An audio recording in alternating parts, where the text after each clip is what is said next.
So Lisa Thomson, founder of Purpose HR, and a strange Startup Grind callback because Lisa, you used to be the Startup Grind Edinburgh chapter director. So welcome back. Yeah, I miss it still. So I'm now in the hot seat. I'm on the receiving end of the questions. Yeah, okay, well, let's get to it. So, this has been a very interesting year for workplace culture and how we engage with our teams. So, I just wanted to know what it's been like for you from a business leader's perspective working in this space and what that has meant to you. Yeah, I mean, I think I was doing a bit of reflection on that ahead of today, just getting ready for the event. And it's been in terms of the initial period, I just remember business leaders that were panicked. We were having to be reactive. We're very, very fast moving situation. I think for us, we were working with a lot of tech companies that were able to make a transition quite quickly to remote working and to set up practices and to make that work. But you have to remember there was a point when people didn't even know that the furlough scheme was going to come into effect and be available. And there was business leaders that were frankly terrified, trying to make decisions about what to do, really difficult, tough decisions with their teams. We also work with some companies that have manufacturing sites, production sites, having to suddenly change so many practices and all these ways of working. At the same time, as was mentioned earlier on, I think it was Anna, the resilience that we've seen, it's fantastic. And I was actually just talking to somebody about this afternoon, that actually we've seen a shift where companies for a while, like they paused, because they just wanted to sort of assess the situation. Maybe they froze headcount or they looked to make workforce changes or reductions or restructure. And now we're seeing growth again. We're seeing hiring. I obviously work in a particular sector. We work in the technology sector, and that is, proven a resilient space.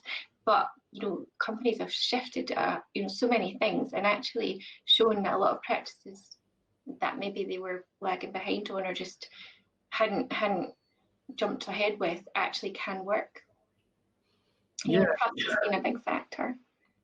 and you mentioned culture there. It seems like a lot of the smaller companies adjusted faster and better to the immediate lockdown. We had a tiny bit of notice to work remotely, and have you found that with your clients that they were ready to embrace a challenge because entrepreneurs are maybe better at solving problems? Was that something you encountered, or did you see people?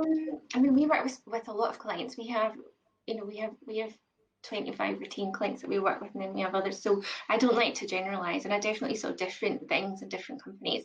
I would say that people have probably had their mindset challenged. So businesses that might have been in operation for a long time that sort of saw maybe working from home as a perk that they would let people do from time to time. And then they realised that actually, in order for their business to continue, people had no other option but to work from home. And by doing that, they enabled that business to continue operating.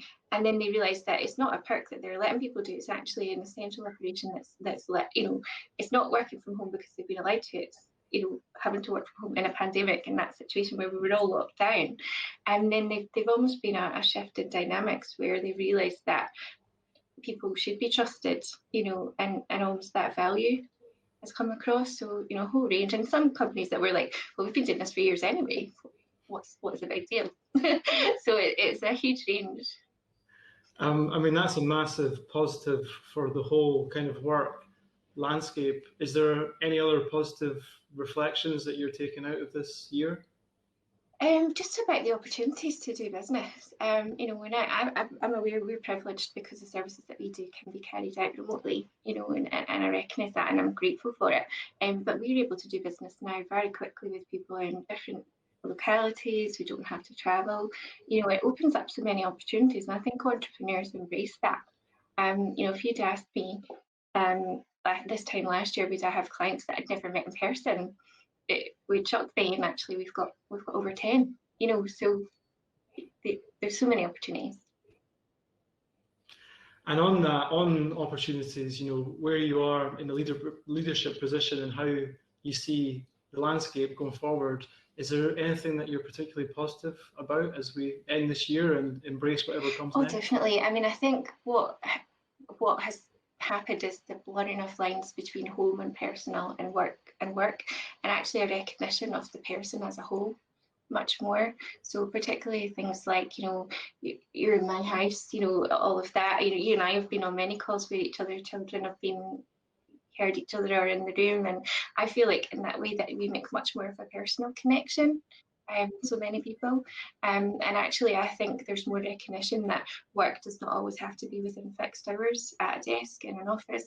Things like presenteeism are being challenged because we've shown flexibility. That would be my takeaway.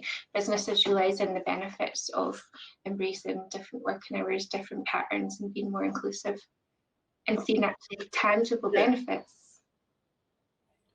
And I think it comes down to, so many companies wouldn't have done that if they weren't forced to. And the big fear with remote and flexible work was, how responsible are people going to be? How do we know they're still working? Everyone I speak to is working more than ever. Exactly. And as I say, that has enabled businesses to survive.